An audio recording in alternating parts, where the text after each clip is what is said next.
pasang. Lepas tu okay, dia mesti fit punya. So, okay, nanti dia screw balik, dia tahan sikit. Dia mesti fit punya. So, kalau tak fit, mesti ada problem. So, bumper sudah ada 3 skru. Panjang macam ni. Tepi fender 3.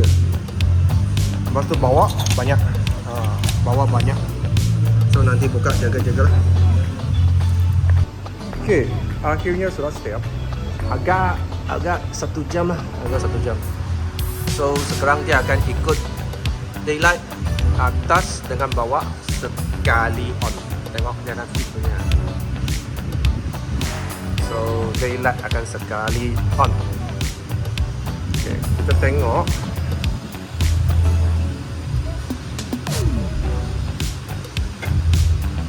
Soket original. Alright. Semua original. Tak ada potong-potong punya. Lepas tu original. Tak ada potong-potong punya. Okay. Ini dia. Tapi kita tak pusing pun soket-soket ori. Ini cara dia keselamatan untuk protect Proton warranty. So dia boleh cabut balik. Ini kita panggil 4 ampere. Dia boleh cabut bawah. Okay, macam mana kita nak control. So kalau buka lampu,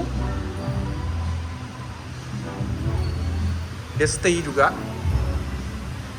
Daylight off semua.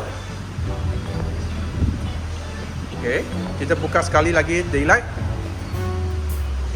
Dia ikut buka daylight. Off daylight. Okay, itu saja. Hot cake. Ada daylight, ada jiwa. If you guys like our video, please share it out. Follow us on Facebook and Instagram. And don't forget to subscribe our YouTube channel and click the bell button to get notification for our upcoming video.